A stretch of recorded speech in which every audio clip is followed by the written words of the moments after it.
Shalom bien-aimés, bonjour, que Dieu soit loué pour ce dimanche. Shalom, shalom chez chacun de nous, dans nos familles, que Dieu bénisse chacun de nous, que Dieu se manifeste dans nos familles. Vraiment, soyons bénis ce dimanche. Alléluia, Dieu est vivant, Dieu est présent, c'est Dieu, nous l'accueillons. Alléluia, il est présent au milieu de nous. Il est le Dieu qui nous a gardés, il est le Dieu qui nous a protégés, il est le Dieu qui a permis ce dimanche que nous soyons vivants, il est le Dieu qui a permis ce dimanche que nous soyons sur nos pieds, il nous a donné les souffles de vie. Alléluia, il est le Dieu qui nous aime, il est le Dieu qui est merveilleux. Alléluia, la Bible déclare, un jour dans son parvis vaut mieux que 1000 ailleurs. Alléluia, oui. À ce moment-ci, c'est vraiment le meilleur de temps que nous allons passer devant lui. Et il va nous faire du bien ce dimanche. C'est pour cela que nous lui disons merci pour la force qu'il nous a donnée. Alléluia. C'est pour cela que nous disons merci à Dieu. Alléluia. Oh, pour le mouvement et l'être qu'il nous a donné ce dimanche. C'est pour cela que nous disons merci à Dieu. Alléluia. Oh, pour la bonne santé. Seigneur, nous te sommes reconnaissants de tout notre cœur. Merci Seigneur.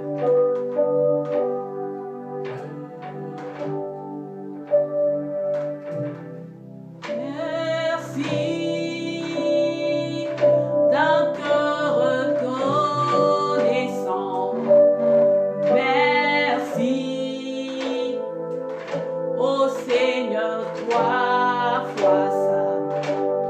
Merci, car tu nous as donné Jésus-Christ, ton Fils.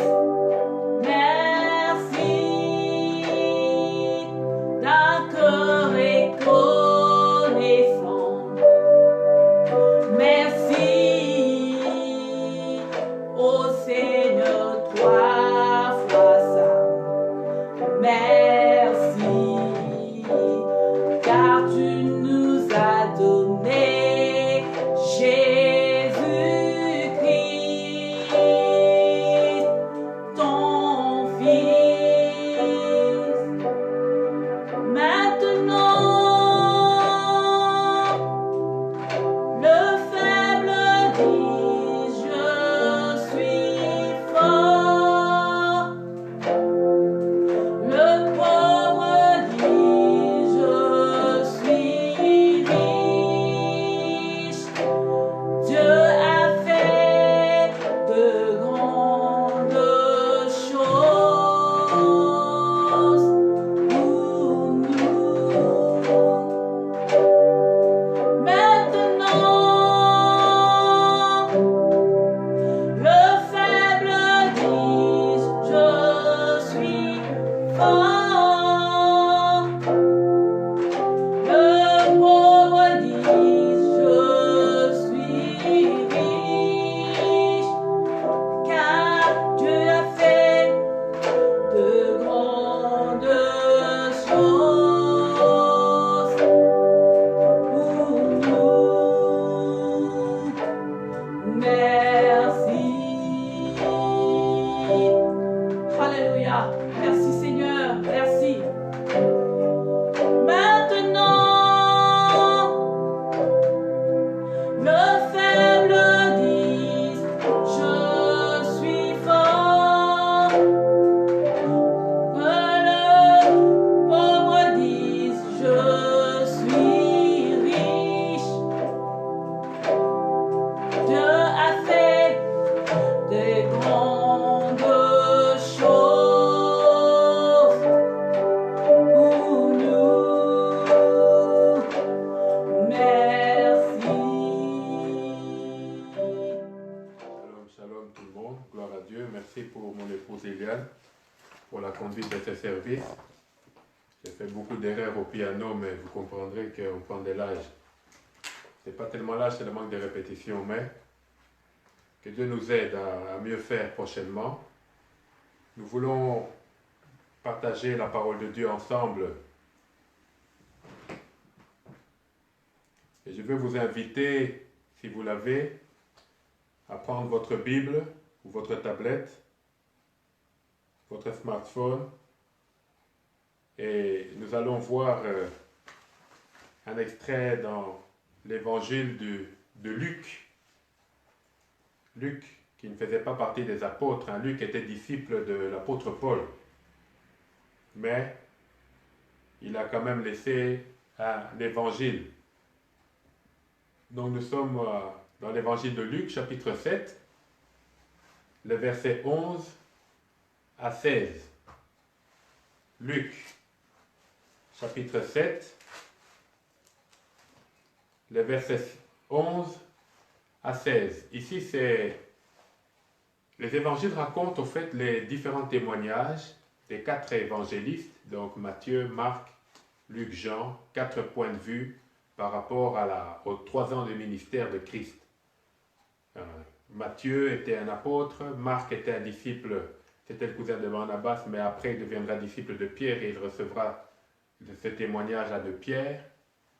Et Luc était donc disciple de Paul, mais quelques années après il viendra à Jérusalem et il recoupera tous les témoignages, il fera une enquête. Luc était un scientifique, c'était un médecin, et de là il a tiré cet évangile-là. Luc a aussi écrit les Actes des Apôtres, qui est aussi un témoignage de ce que les apôtres ont fait, étaient en train de faire. Vous savez, les Actes des Apôtres s'articulent plus entre ce que Pierre a fait et ce que Paul a fait. Pourquoi? Parce que Pierre avait été envoyé vers les Juifs et Paul vers les païens. Donc nous avons un panorama de ce que le Saint-Esprit a fait avec les Juifs qui deviendront chrétiens et les païens que nous sommes, donc les non-juifs, les gens du monde, pas du monde selon tel que nous on l'emploie maintenant, mais les non-juifs. Et nous aussi, qui faisons partie maintenant du peuple de Dieu en Jésus-Christ. Et enfin, l'évangile de Jean aussi, qui sera écrit par l'apôtre Jean. Vous savez, l'apôtre Jean, c'était le plus jeune. Jean écrira aussi son point de vue, donc son témoignage. Donc les 2 apôtres, les 2 auteurs, les 2 personnes qui ont écrit les évangiles qui étaient apôtres, c'était Matthieu et Jean. Les 2 autres n'ont pas été apôtres, disons disciples de Christ directement, mais ils ont eu des témoignages. Et dans l'histoire de l'Église, on a tenu compte des témoignages, non seulement des apôtres de Christ, mais aussi des disciples des apôtres de Christ. C'est, en fait, ceux qui sont appelés les pères de l'Église, cette expression a été utilisée la première fois pour parler des disciples des apôtres.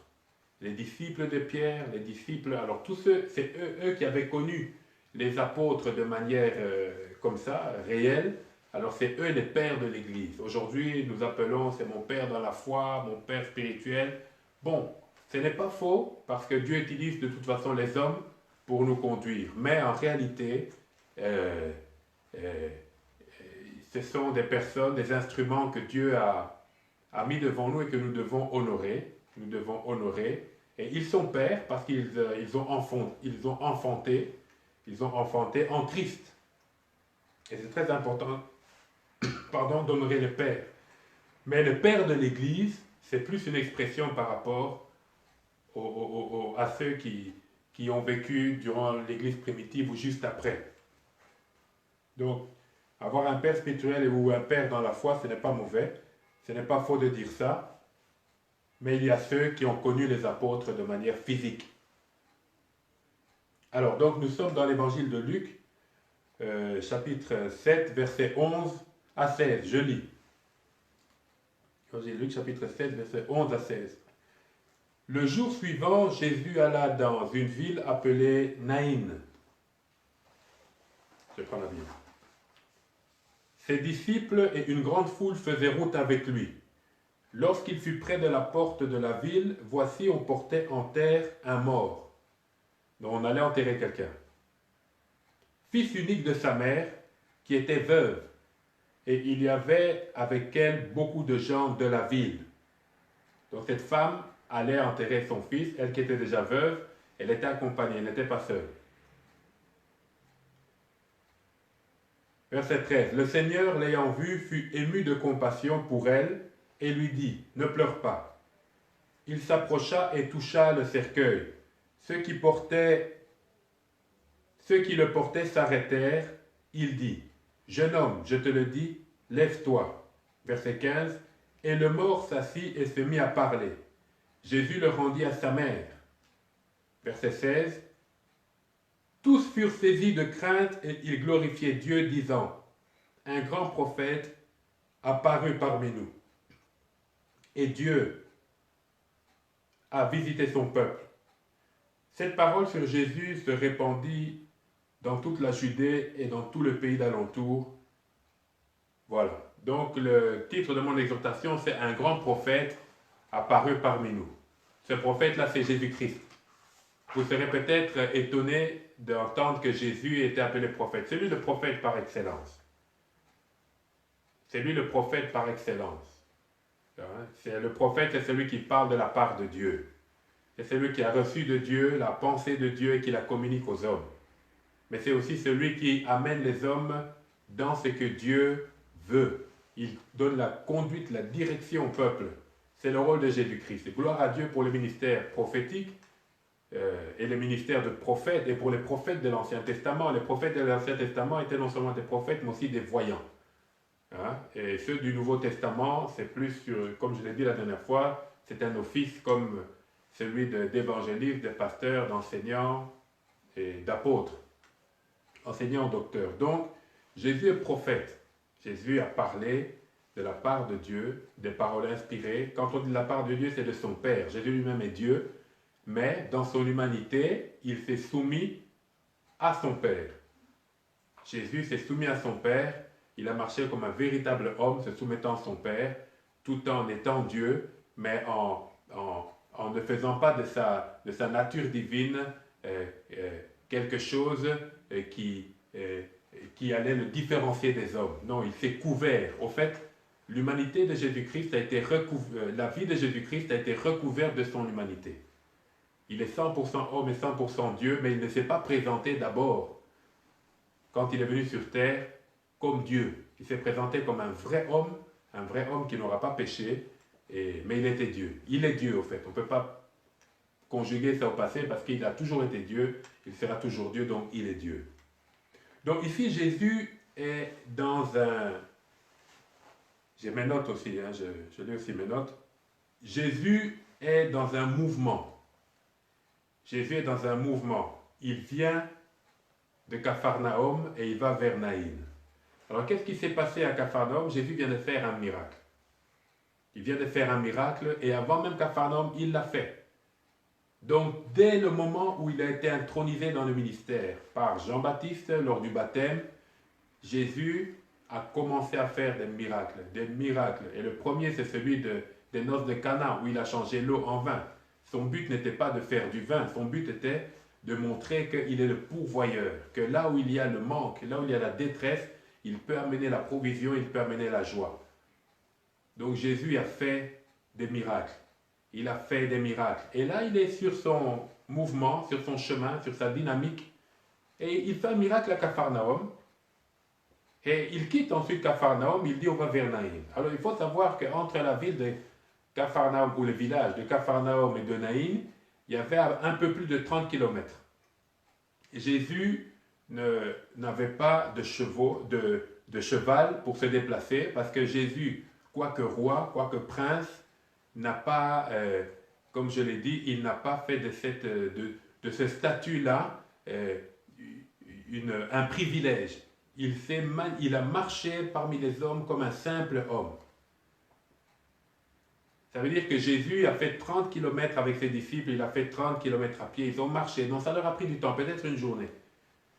Et il avait un but, il avait un projet, il devait aller localiser cette femme qui serait en train de sortir, de passer par la porte pour faire quelque chose, pour manifester la gloire de Dieu. C'est ce que Dieu fait. Donc Jésus prend son temps, il te localise, et quand il t'a localisé, alors il s'approche de toi. Mais ça ne veut pas dire que lorsqu'il t'a localisé, directement, il se manifeste. Non, il prend son temps, il est souverain, il prend son temps pour s'approcher de toi. Et il nous a dit qu'il y avait une femme qui était veuve déjà, et finalement qui perdra son fils unique. Elle a perdu et son mari, elle était déjà dans la douleur, elle perdra encore son fils unique. Et Jésus sait tout ça parce qu'il est omniscient, il est Dieu. Et il prend son temps. Il va. Et alors que cette femme est en train de perdre son fils, qui était sans doute malade, ou peut-être un accident, je ne sais pas, la Bible ne nous parle pas de ça, Jésus sait. C'est comme pour la mort de Lazare, Jésus était au courant, mais il a pris son temps. Dieu prend son temps. Ce n'est pas qu'il prend son temps parce qu'il n'a rien à faire, mais parce qu'il fait les choses dans une saison bien précise dans la vie de chacun d'entre nous. Et pendant que cette femme est en train de pleurer son fils, en train de l'embaumer, en train de faire toutes les cérémonies, en train de prendre la décision, envoyer quelqu'un au cimetière, on va l'enterrer comment, tout ça, Jésus était dans sa dynamique de gloire, dans sa dynamique de miracle, dans sa dynamique de délivrance, de guérison. Il faisait du bien à tout le monde. Et alors que cette femme était dans sa réalité, Jésus de loin savait que dans son programme, il devait passer à Naïn à un moment bien précis. Toi, tu attends que Dieu se manifeste maintenant le lundi, alors c'est le dimanche, alors que le Seigneur a prévu le lundi. Toi, tu l'attends à 8 heures alors qu'il a prévu à 13 heures. Fais attention de ne pas sortir des voies du Seigneur avant que le Seigneur t'ait visité. Ne sors pas du chemin, ne sors pas de la trajectoire de Dieu. Et Jésus n'est pas seul, il est entouré de beaucoup de gens. Il est entouré de beaucoup de gens. Alors il nous est dit que Jésus a quitté Capharnaüm et il s'est dirigé vers la porte. Vous savez, dans chaque ville était entourée de murailles. Jérusalem aussi est entourée de murailles. Donc chaque ville avait des portes. Des portes. On entrait par une porte parce que ces portes étaient fermées la nuit pour que les brigands n'entrent pas. Donc ces portes-là servaient à délimiter un territoire. Ces portes-là servaient à sécuriser. Cette porte-là servait à protéger. Ces portes-là servaient à rendre hermétique. Bien aimé, les portes sont importantes. Toi, tu habites dans un appartement, dans une maison, dans une villa, je ne sais où. Mais s'il n'y a pas de porte, tu ne vas pas bien dormir la nuit. La porte est très importante. Alléluia. Jésus lui-même se présente comme la porte des brebis d'ailleurs. Alors,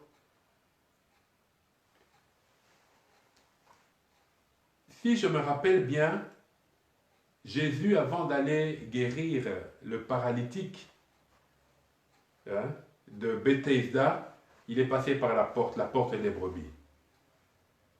Et Jésus lui-même, dans Apocalypse chapitre 3 verset 20, il dit, « Voici, je me tiens à la porte et je frappe. » Donc bien aimé, la porte est quelque chose de très, très, très, très important, symboliquement parlant bien sûr, dans la vie du croyant.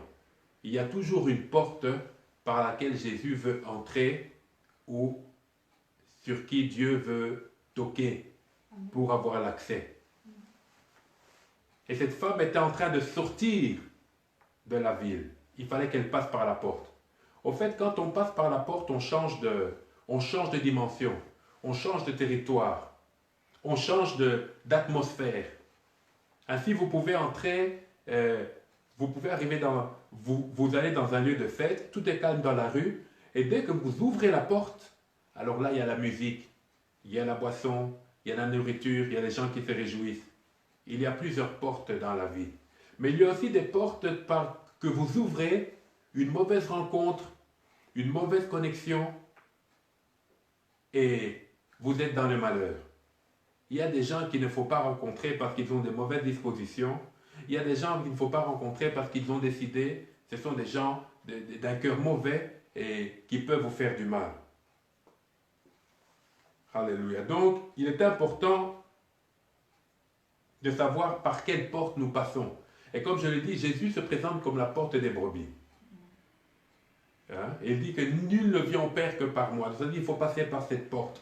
Il faut passer par Jésus-Christ. Et lorsque vous allez à Jérusalem, autour des murailles, il y avait plusieurs portes. Et la porte des brebis, c'est la porte par laquelle les brebis passaient.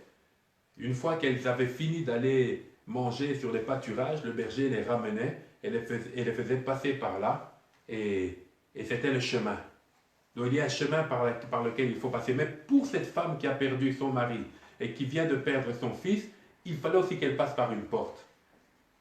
Elle quittait un lieu de joie où elle avait vécu avec son mari, son défunt mari et son fils qui était mort.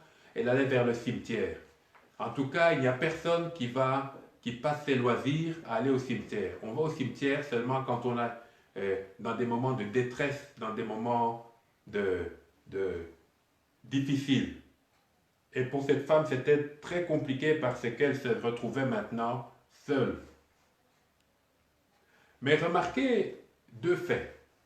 Le premier fait, c'est que Jésus-Christ, il ne vient pas seul. La parole de Dieu déclare, lorsque nous lisons le verset 11 du chapitre 7 de Luc, il est écrit: le jour suivant, Jésus alla dans une ville appelée Naïn. Ses disciples et une grande foule faisaient route avec lui. Ses disciples et une grande foule faisaient route avec Jésus-Christ. En fait, Jésus-Christ, depuis qu'il commencera son ministère, il choisira les apôtres, c'est vrai. Et d'ailleurs, ça a commencé avec les apôtres parce que c'est André, qui était aussi apôtre, le grand frère de Pierre, qui a dit à Pierre: non, nous avons trouvé le Messie. André, qui était d'abord disciple de Jean-Baptiste, du prophète Jean-Baptiste. Jean-Baptiste qui était le dernier prophète de l'Ancien Testament et qui lui a eu le privilège de voir l'accomplissement de tout ce que les prophètes ont prophétisé. André a dit non. Et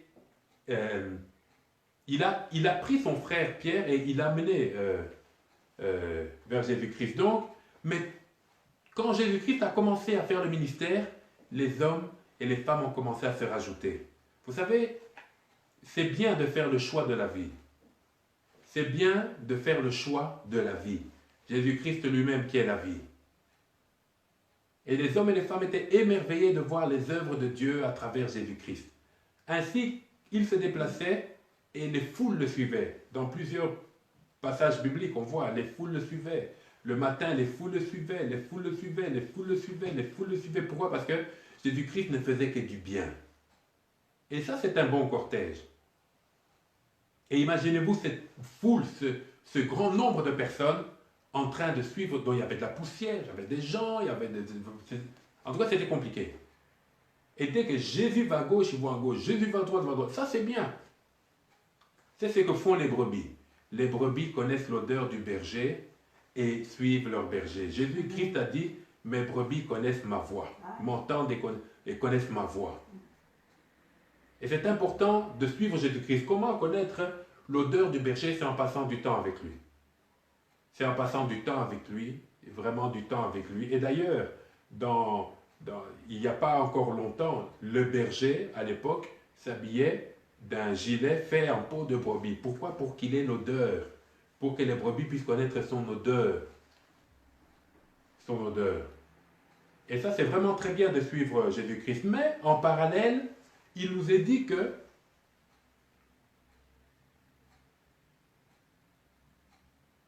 pour cette femme, au verset 12, il est écrit ceci: lorsqu'il fut près de la porte de la ville, voici on portait en terre un mort, fils unique de sa mère, qui était veuve, et il y avait avec elle beaucoup de gens de la ville. Donc, dans le cortège de désolation, dans le cortège mortuaire, dans le cortège de mort, donc d'anéantissement, parce que la mort, c'est quand même la fin de quelque chose, en tout cas pour ceux qui ne sont pas en Christ. Et c'est le début de grande douleur si tu meurs sans être dans le Seigneur. C'est le début de grande douleur. Il y avait aussi beaucoup de monde. Il y avait beaucoup de monde. Ce cortège, c'était le cortège de ceux qui choisissent de promouvoir la douleur. Parce qu'en Israël, il y avait ce qu'on appelle les pleureuses. Ça se fait encore d'ailleurs au Moyen-Orient, je pense de manière traditionnelle, mais là c'était vraiment ancré dans la société. Il y avait des gens, des dames, des femmes qui étaient payées pour pleurer. Hein? Quand vous avez un mort, voilà, elles viennent, elles pleurent. Donc c'est toute une coutume et une tradition de pleurs. On pleure, on se roule par terre, on pousse des cris, donc désolation. Donc dans ce cortège-là, il n'y avait personne pour encourager cette femme. Vous savez, quand vous êtes au milieu de vos tribulations, au milieu de vos complications, au milieu de vos épreuves, tous ceux qui vous entourent et qui vous disent, oui, c'est comme ça, d'ailleurs, ah, si c'est comme ça, quitte cet homme, si c'est comme ça, quitte cette femme, si c'est comme ça, quitte ce travail, non, ne lui rends pas son argent, non, ne paye pas tes... Et ils sont là en train de vous encourager à vous enfoncer, alors qu'eux-mêmes ne vivent pas le problème que vous vivez. Ils vous conduisent à la mort, alors qu'eux-mêmes sont des bons vivants.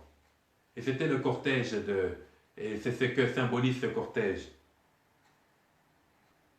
Une femme qui est veuve et qui va enterrer son fils, entourée de gens qui n'ont pour la plupart aucune raison de pleurer, mais qui l'encouragent à pleurer.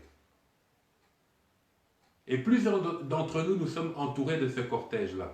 Toi-même, tu t'es entouré de plusieurs personnes. Ici, je ne jette pas le discrédit sur quiconque de ton entourage, mais tu t'es entouré de certaines personnes qui à chaque fois te tirent vers le bas, qui à chaque fois t'encouragent à critiquer les autres, t'encouragent à ne pas servir Dieu, t'encouragent à aller dans la chair, et qui ne t'aident pas finalement à sortir de l'eau, à sortir ta tête, mais qui sont tout le temps en train de t'entretenir dans cette douleur permanente, cette médiocrité permanente, dans ces choses bizarres, d'envoûtement, des choses, ou bien dans la saleté, dans les mauvais témoignages. Et ça, Jésus voyait ça. Non, je vais aller à Naïn, je vais aller apporter la solution à cette femme. Alors que dans le cortège de Jésus, il y a ceux qui ont choisi la vie. Et ce type de personnes, c'est ce type de personnes-là qui peuvent vous aider à avoir de l'espérance, qui peuvent vous aider à avoir une solution, qui peuvent vous aider à avoir la paix, qui peuvent vous aider à faire la paix avec les autres. Donc il faut savoir dans quel cortège tu es. Es-tu dans le cortège de ceux qui sont tirés vers le bas, ou es-tu dans le cortège de ceux qui ont choisi la vie? Es-tu dans le cortège de la chair, ou es-tu dans le cortège de l'esprit? Es-tu dans le cortège de la défaite, ou le cortège de la victoire? Es-tu dans le cortège de la maladie, ou le cortège de la guérison? Bien-aimé, c'est un choix. Il n'est pas dit que parmi ceux qui suivaient Jésus, il n'y avait pas de personnes qui avaient des problèmes. Bien sûr qu'il y avait des gens qui avaient des problèmes, qui avaient des choses. C'est pour ça qu'ils suivaient Jésus. Mais ils ont choisi d'aller vers la solution plutôt que d'être dans un cortège de murmures. Bien sûr, ce sont des images. Donc, deux cortèges sont sur le point de se rencontrer. La lumière, les ténèbres. La vie, la mort. La santé, la maladie.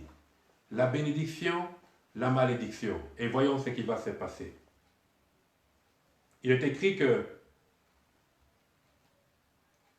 au verset 13, le Seigneur l'ayant vu, donc ayant vu cette femme, fut ému de compassion pour elle et lui dit, ne pleure pas. Vous savez, ému de compassion, quand nous regardons la traduction étymologique dans les Saintes Écritures, mais exprimée en français, ça veut dire que les entrailles de Jésus ont bougé.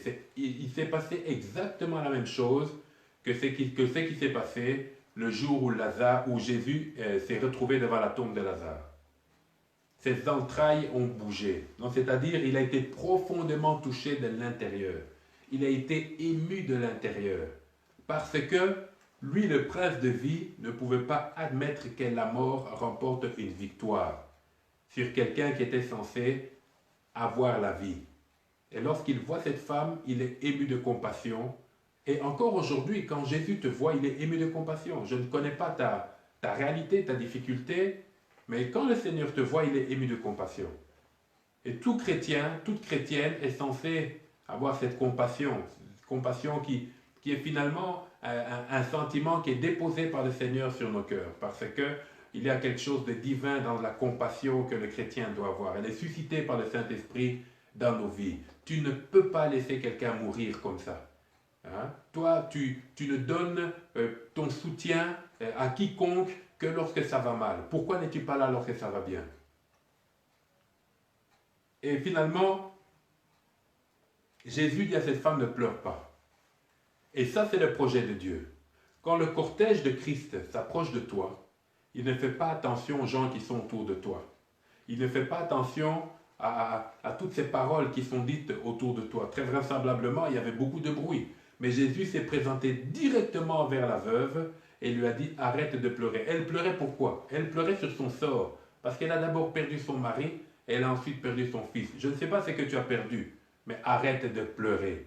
Parce que Jésus-Christ s'approche de toi. Comment est-ce que Jésus-Christ s'approche de toi maintenant? C'est par sa parole. Par la révélation de sa parole. À travers ses serviteurs et ses servantes. Mais aussi à travers un chrétien, à travers une brebis qui peut proclamer une parole et te faire entendre la parole de Dieu. Mais aussi quand tu lis la parole de Dieu, cette parole qui est esprit et vie peut se révéler à toi. C'est comme ça que Jésus-Christ s'approche de quelqu'un. Et Jésus a dit, arrête de pleurer. Vous savez, les actions de Jésus-Christ ne sont pas des actions religieuses. Il n'y a pas de rituel, il ne fait pas de tralala, il ne tourne pas en rond, il ne commence pas à crier, il ne commence pas à déchirer ses vêtements, non. Il vient naturellement, il va directement vers la personne, il lui dit arrête de pleurer. Et il avait arrêté aussi le cortège. Alors, il s'approcha, verset 14, il s'approcha et toucha le cercueil. Ceux qui le portaient s'arrêtèrent. Il dit, jeune homme, je te le dis, lève-toi. Voilà comment Jésus-Christ va droit au but. Il dit à la femme, arrête de pleurer. Bien-aimé, certaines fois, et très souvent, il faut arrêter de pleurer, arrêter de murmurer, pour voir la main de Dieu accomplir les œuvres de Dieu dans nos vies. Tant que tu es dans le murmure, et même des fois, il faut ne pas être dans le découragement. Ton découragement peut décourager Dieu, parce que le Seigneur a besoin de ta foi. Le Seigneur peut agir sans ta foi, mais il a choisi de passer par la foi de ceux qui croient pour agir. Alléluia. Donc, arrête d'être dans les découragements, arrête de pleurer, arrête d'être dans le murmure, dans les critiques aussi. Les critiques et les murmures sont deux armes puissantes que nous donnons à Satan pour pouvoir nous tirer vers le bas et pour pouvoir bloquer notre destinée. Les critiques et les murmures, ce sont deux choses que Satan utilise avec brio. C'est comme si tu te bats avec un ennemi, tu lui dis non, attends, tu lui donnes deux armes pour te tuer, pour te faire du mal. Donc il faut arrêter ça. Jésus a dit à cette femme, arrête de pleurer, ne sois pas dans le désarroi, ne sois pas ne tombe pas dans la dépression. Mais regarde ce que je vais faire. Ah, Jésus s'approche, il arrête le cortège, il touche le cercueil.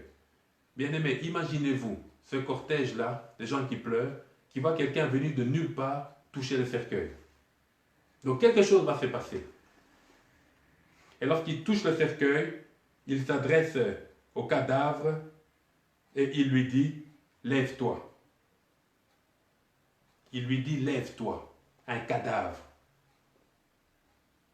Alors, directement, il est écrit au verset 15 au début, le mort s'assit.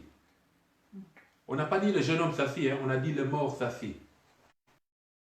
Donc, Luc qui écrit, il atteste que c'est vraiment quelqu'un qui était mort. Jésus vient, il lui parle seulement et on voit un cadavre qui se met debout. Vous vous rendez compte? Mais ça, c'est un miracle.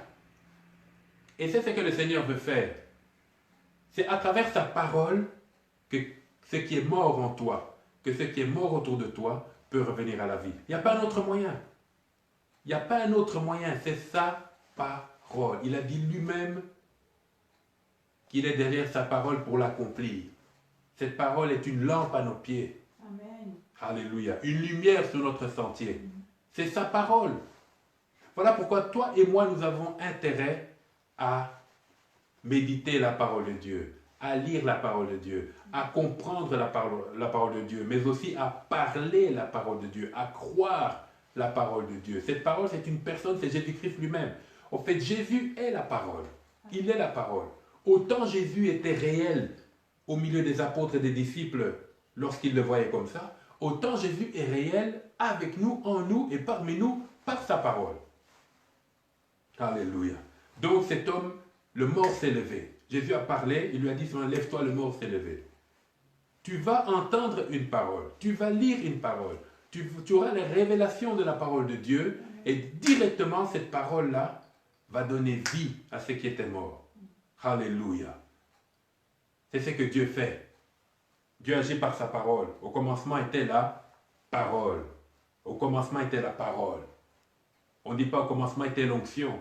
On ne dit pas au commencement était la gloire. Au commencement, on ne dit même pas au commencement était la guérison.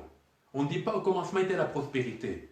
On dit au commencement était la parole. Bien-aimé, tout vient de la parole. Amen. Alors que plusieurs sur cette terre des hommes sur laquelle nous sommes sont malades et sont en détresse respiratoire. Mais la parole, c'est elle qui donne la vie. Si tu connais quelqu'un qui est en difficulté, prononce son nom et envoie-lui la parole, même si c'est sur un autre continent, même si c'est dans un hôpital dans lequel tu ne peux pas entrer. Proclame la parole, la parole de vie. Alléluia. Jésus-Christ. Et le mort s'est levé. Vous voyez, quand Jésus-Christ arrive, le cortège de malheur s'arrête. Quand Jésus-Christ arrive, le cortège des tribulations s'arrête. Le cortège des critiques s'arrête. Le cortège des échecs s'arrête. Quand Jésus-Christ vient. C'est pour ça qu'il faut donner accès. Et cette femme qui était en train d'aller à la porte pour aller enterrer, Jésus a dit non, stop. Il n'y aura pas d'enterrement aujourd'hui. Et moi je te dis qu'il n'y aura pas de mort aujourd'hui. Et moi je te dis qu'il n'y aura pas de maladie aujourd'hui. Et moi je te dis que dans ta maison il n'y aura pas de crise aujourd'hui. Et moi je te dis qu'il n'y aura pas d'échec dans ta vie aujourd'hui. Le Seigneur est là. La seule chose qu'il faut faire, c'est accepter sa parole et accepter de s'arrêter sur la lancée dans laquelle tu étais. Arrête. Tu es sur le point de prendre une mauvaise décision ou tu sais que tu as déjà pris une mauvaise décision et tu as dit non, moi c'est comme ça, moi je suis nerveux, moi je suis méchant, moi je suis ceci. Non. Reviens à toi et cherche plutôt la direction du Seigneur. On te doit de l'argent, cherche la direction du Seigneur au lieu de faire des scandales. Ton conjoint t'a fait du mal, ton conjoint t'a trompé, on t'a volé. On t'a licencié injustement. Cherche la volonté de Dieu, cherche la direction de Dieu, afin que le Seigneur lui-même vienne te justifier. C'est Dieu qui justifie. Alléluia. Ainsi, bien-aimé, le cortège de mort a stoppé parce que Jésus-Christ avait décidé que ce cortège de mort va être transformé en cortège de vie. Il est important de ne pas éviter la trajectoire de Dieu. Si tu vas à droite, il te suivra à droite. Si tu vas à gauche, il te suivra à gauche. Mais si tu le vois arriver, ne le dévie pas. Ne le dévie pas. Ainsi, la parole de Dieu déclare que nous devons chercher Dieu de tout notre cœur. De tout notre cœur. De toute notre volonté. Alléluia. Donc Jésus a parlé au cadavre. Et le cadavre, le mort. Un mort, c'est quelqu'un qui n'a pas la vie. Le mort s'est levé. Pourquoi? Parce que celui qui donne la vie s'est levé. Alléluia. Alors, regardez ce qui se passe. Jésus, une fois que le mort s'est levé, qu'est-ce qu'il a fait? Il a commencé à parler. Je ne sais pas ce qu'il a dit, mais c'était pour attester qu'il était vivant. Il a commencé à parler, et qu'est-ce qui s'est passé? Il est écrit au verset 15, Jésus le rendit à sa mère. Jésus le rendit à sa mère. Pourquoi? Pour qu'elle soit consolée. Au fait, le cortège de Jésus, c'est un cortège de consolation. C'est un cortège de restauration. Amen. En ces temps troubles dans lesquels nous sommes, parce que bien aimé, nous sommes dans des temps troubles. Peut-être que chez toi, dans ta maison, il y a la paix, mais il n'y a pas la paix sur terre. Parce que partout où la mort se répand, comme si c'était quelque chose de naturel, on ne peut pas avoir la paix. On n'a pas la paix. Même si j'ai la paix de Christ, mais le monde n'est pas en paix.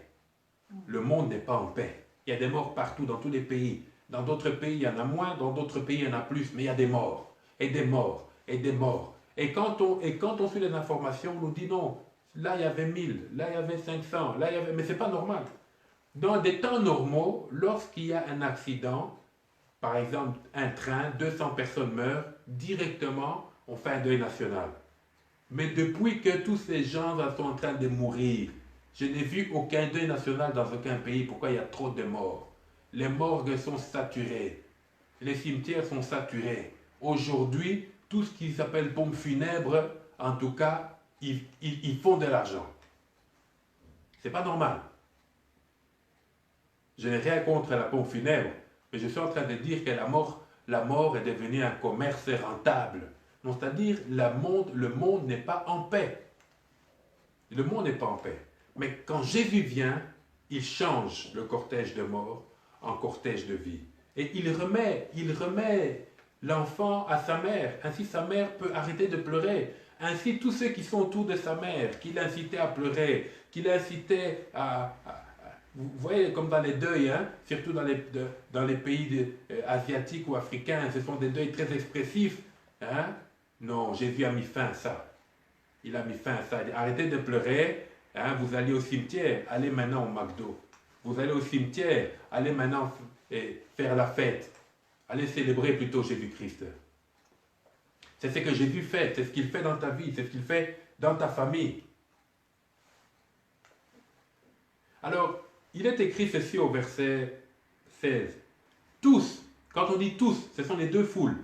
Celles qui viennent, celles qui accompagnent Jésus-Christ et celles qui accompagnaient la veuve, la veuve, mais qui allait enterrer son fils, mais dont le fils a été ressuscité. Il est écrit au verset 16. Tous furent saisis de crainte et ils glorifiaient Dieu, disant, un grand prophète apparut parmi nous. Et Dieu a visité son peuple. Alors ici, je vais souligner 2 ou 3 choses. Tous, c'est-à-dire, et la foule qui accompagnait Jésus, et la foule qui accompagnait le cortège mortuaire. Tous furent saisis d'une grande crainte. Ici, quand j'ai lu dans mon dictionnaire biblique, le mot crainte, ce n'est pas la crainte respectueuse, c'est la peur.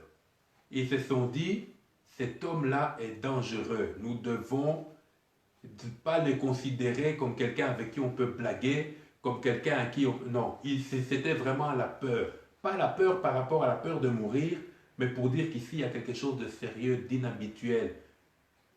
Ils se sont rendus compte que cet homme-là est Dieu.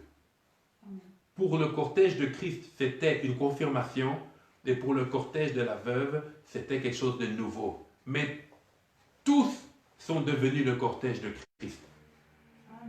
Ainsi, les personnes qui t'ont fait du mal, ou les personnes qui t'ont traîné à prendre des mauvaises décisions, ne les considère pas comme des ennemis. Mais prie le Seigneur pour qu'ils entrent dans le cortège de Christ. Dans le cortège de Christ. Les deux, tous, ils sont devenus cortège de Christ. Et il est écrit aussi ceci. On dit, un grand prophète apparut parmi nous et Dieu a visité son peuple. Vous savez, pour le juif de cette époque-là, le prophète, c'était vraiment le personnage type de l'envoyé de Dieu. Parce que les grands personnages dans la tradition juive, c'était les rois, les prophètes et les souverains sacrificateurs. Les rois, à l'époque de Jésus, la sacrificature était corrompue. Pourquoi? Parce qu'elle était sous l'autorité d'Hérode. Hérode qui n'était même pas juif. Hérode qui avait été imposé par le pouvoir des Romains. Donc on ne pouvait pas compter sur la sacrificature. Caïphe, qui était le souverain sacrificateur, était de la même famille que Hérode. C'est ce que la parole de Dieu nous dit. Donc ils étaient corrompus. C'était des corrompus. Et nous voyons même quand Jésus est ressuscité, les gardes qui gardaient la tombe sont venus vers Jésus-Christ. Elles sont venues vers les souverains sacrificateurs. Les souverains sacrificateurs les ont corrompus pour qu'ils n'aillent pas dire ça aux Romains. Donc c'était corrompu. C'est l'image de la religion corrompue. Les rois, il n'y avait plus de rois juifs. Comme je dis, c'était Hérode qu'on avait mis comme gouverneur parce que les Juifs Israël était sous domination romaine et Hérode lui-même n'était pas juif. Il était iduméen. Donc c'est-à-dire il venait des nations étrangères et il avait été imposé comme gouverneur. Comme gouverneur. Donc, le peuple juif n'avait plus de repères. Il leur restait les prophètes, parce que les prophètes, c'était des hommes de Dieu, depuis l'Ancien Testament, qui n'étaient pas en poste. En poste comme des rois, ou bien chefs, comme des prêtres, non, c'était des hommes tout simplement que Dieu suscitait, et voilà, que Dieu utilisait. et ils ont considéré Jésus. C'est-à-dire que cette expression souligne le fait que, voilà, une espérance est en train de renaître pour le peuple. Voilà, nous pouvons espérer encore. Nous pouvons vivre encore. Nous pouvons espérer encore. Nous pouvons faire des projets encore. Nous pouvons nous recommander à Dieu. Donc, ils se sont rendus compte que Dieu ne les avait pas abandonnés parce qu'ils connaissaient très bien l'histoire des prophètes. Puisque ça faisait partie de leur histoire, comme chacun d'entre nous a l'histoire de son pays, de sa nation. Donc, Jésus est vraiment venu avec il est venu amener l'espérance à cette femme, mais cette espérance est devenue l'espérance de tout un peuple. Alléluia. Et on dit qu'un grand prophète a paru parmi nous. Et Dieu a visité son peuple. Apparu, c'est-à-dire s'est manifesté. C'est manifesté. Jésus veut se manifester. Mais nous devons lui donner la possibilité de se manifester. Si cette femme ou ce cortège ne s'était pas arrêté, comment Jésus allait-il faire? On n'a pas dit que Jésus a forcé. Ils ont accepté de s'arrêter. Bien-aimé, si tu acceptes de t'arrêter sur le chemin de folie que tu as pris, tu verras la gloire de Dieu. Amen. Si tu acceptes de t'arrêter sur le chemin de l'impatience que tu as pris, tu es sur le point de prendre de mauvaises décisions, tu verras la gloire de Dieu. Si tu es sur le point de t'arrêter sur le chemin de violence que tu as pris, tu es sur le point de voir la gloire de Dieu. Si tu es sur le point de t'arrêter sur le chemin de sorcellerie que tu as pris, tu es sur le point de voir la gloire de Dieu. Si tu es sur le point de t'arrêter sur ce chemin de critique que tu as pris, tu es sur le point de voir la gloire de Dieu. Parce que Dieu s'approche de tous ceux qui acceptent de s'arrêter pour qu'il parle, pour qu'il agisse. Alors Jésus a paru, c'est-à-dire il s'est manifesté. Pouf! Quand Jésus s'est approché du cortège, le cortège de la veuve ne savait pas que quelque chose allait se passer. Mais dès qu'il a parlé que le mort a ressuscité, ils ont vu la gloire de Dieu. Amen. La gloire de Dieu veut se manifester dans ta vie. Donne accès au Seigneur. Et c'est le titre de mon exhortation. Un grand prophète apparu parmi nous. Mais ce prophète, nous le connaissons déjà, en tout cas moi. Et ce prophète, je t'informe que c'est Jésus-Christ. Il a paru. Il est venu, il est mort, il est ressuscité, il a fait l'œuvre dont nous sommes en train de parler. Ensuite, il est mort à la croix, il est ressuscité, et maintenant il vit en tout celui et celle qu'il accueille dans sa vie. Bien-aimé, c'est le moment de laisser place à ces grands prophètes. À ces grands prophètes, afin que tu sois visité. Regardez ce qu'ils disent à la fin du verset 16.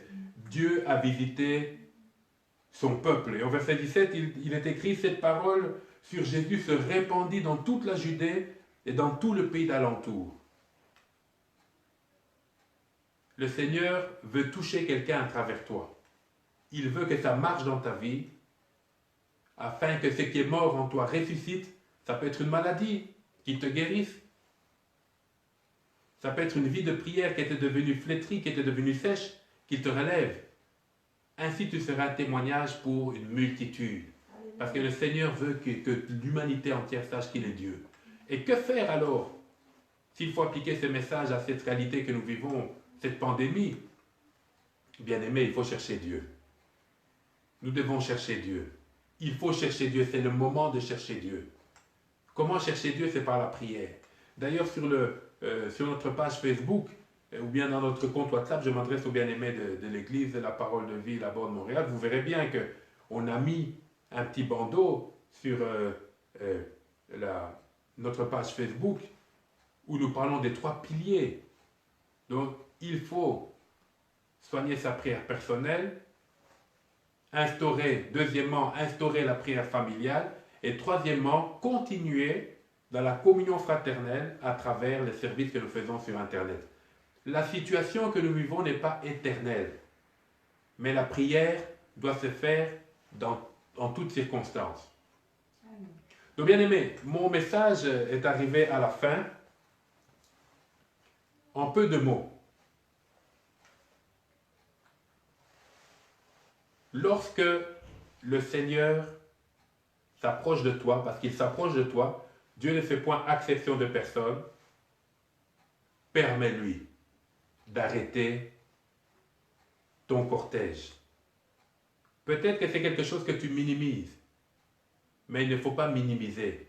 Parce que si tu permets à ce que la mort puisse prendre autorité sur ta vie, même à une petite dimension, ça ne fera que grandir. Il faut plutôt permettre à la vie, permettre à Jésus-Christ de prendre autorité dans ta vie. Alors nous allons prier. Nous allons prier, chacun de nous va dire au Seigneur, Seigneur, regarde cette situation dans ma vie. C'est ça la mort. La mort, c'est quand ça ne marche pas. Jésus-Christ a dit, je suis venu afin que mes brebis aient la vie, et la vie, elle est en abondance, cette vie. En abondance, c'est-à-dire ça déborde. C'est comme un seau d'eau qui déborde. C'est comme une casserole qui déborde. C'est comme une caisse de marchandises, de vivres qui déborde. Alléluia. Ne permets pas que la mort prenne le dessus sur ta vie. Parce que le cortège de Jésus-Christ t'a rencontré aujourd'hui. Comment? Par cette parole. C'est par la parole que nous avons la vie, c'est par la parole que nous sommes guéris, c'est par la parole que nous sommes fortifiés, c'est par la parole que nous sommes guéris, c'est par la parole que nous sommes équipés, c'est par la parole que nous avons des percées et que nous allons de l'avant. Et même l'élévation vient par la parole. Parce que c'est Christ qui élève lui-même la parole.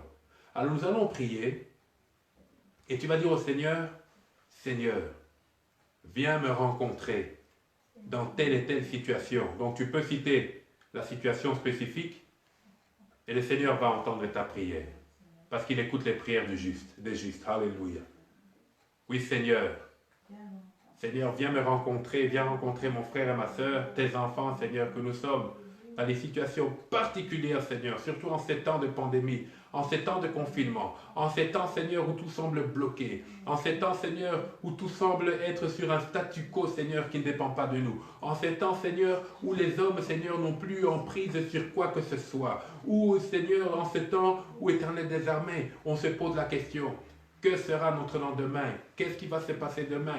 Comment allons-nous fonctionner? Comment allons-nous faire ceci? En ces temps, Seigneur, où les gouvernants, Seigneur, en tout cas, sont sans force. En ces temps, Seigneur, où les pays qui ont des armes nucléaires, Seigneur, sont sans force, sont décimés. En ces temps, Seigneur, où ceux qui ont des moyens ne peuvent pas rajouter, Seigneur, une coudée sur leur souffle de vie. Éternel des armées, que toi, Seigneur, tu te manifestes. Éternel, c'est avec joie que j'accueille ton cortège de vie. Par ta parole. Dis un mot, Seigneur, et ce mot, tu l'as dit.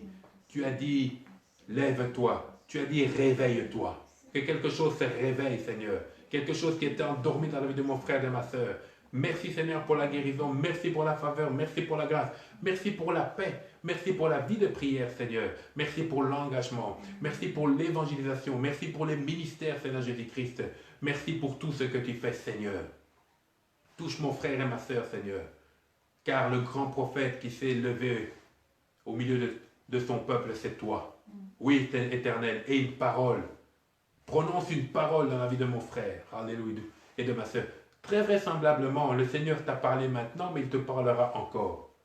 Bien-aimé, toi et moi, nous avons la responsabilité de mettre en pratique la parole de Dieu. C'est la seule assurance que nous avons. C'est la seule assurance. Aujourd'hui, sur cette terre des hommes, qui est oppressé, qui est attaqué par une maladie finalement, qui n'a même pas de médicaments, qui n'a pas de solution clinique, la seule chose que tu as et que j'ai, que nous avons, c'est la parole de Dieu. Amen.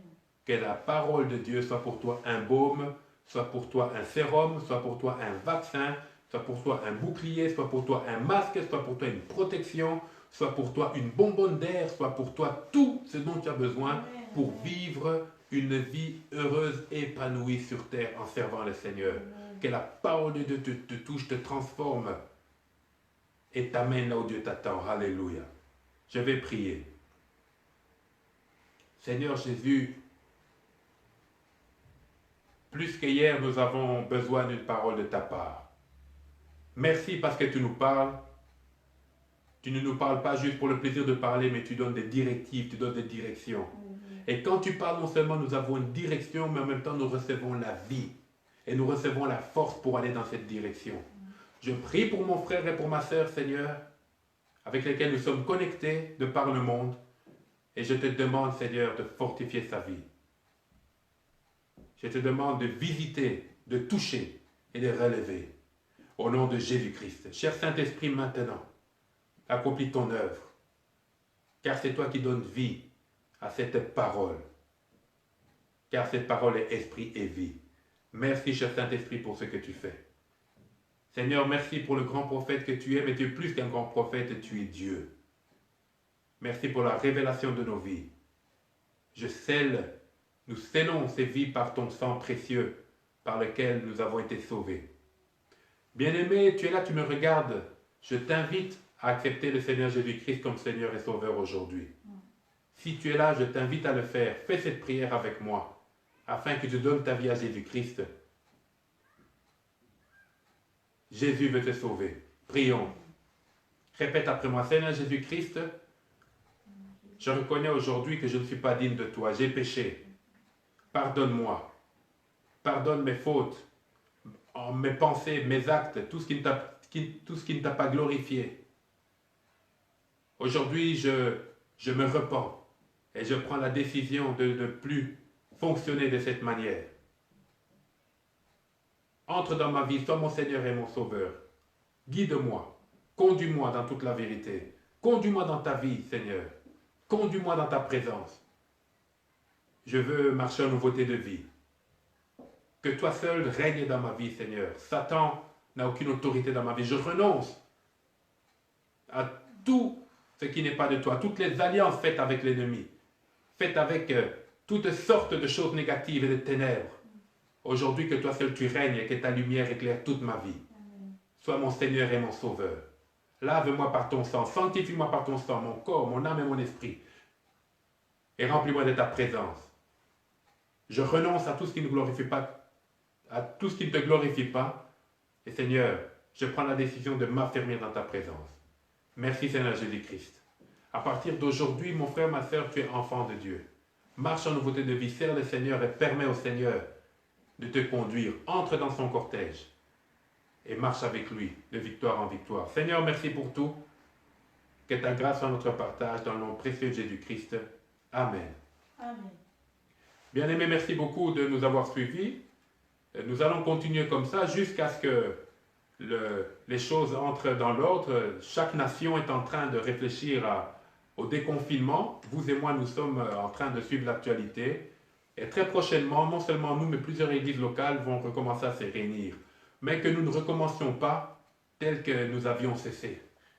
Rentrons avec force, rentrons avec dynamisme, rentrons avec engagement et résolution de servir le Seigneur. Amen. Non seulement avec nos dons, nos talents, mais aussi avec nos avoirs. Amen. Je répète encore, il ne faut pas que les églises locales, ici je m'adresse à toutes les églises qui m'entendent, à tous les chrétiens qui m'entendent de par le monde, parce que le réveil a déjà commencé, le réveil tant attendu, dont les grands hommes de Dieu ont parlé, les Reinhard Bonk, les Billy Graham qui nous ont déjà quittés. Il a déjà commencé. Il a commencé dans nos cœurs, parce que le réveil commence quand le Saint-Esprit parle directement au cœur sans passer nécessairement par les serviteurs de Dieu. Et plusieurs d'entre nous dans nos maisons, le Saint-Esprit nous parle. Moi, je parle avec plusieurs bien-aimés. Et quand je les entends, en tout cas,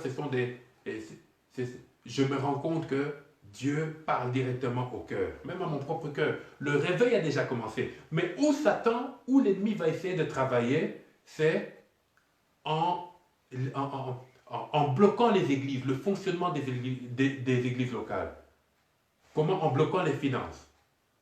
Il va chercher à bloquer les finances. C'est pour ça que tu dois refuser que tes finances soient bloquées. Tu dois refuser. Parce que si tes finances sont bloquées, les finances de l'église sont bloquées. Si les églises locales ne peuvent pas fonctionner normalement, quand tout sera rentré dans l'ordre, peut-être dans 2-3 mois, ou 1 mois, à ce moment-là, le réveil ne va pas trouver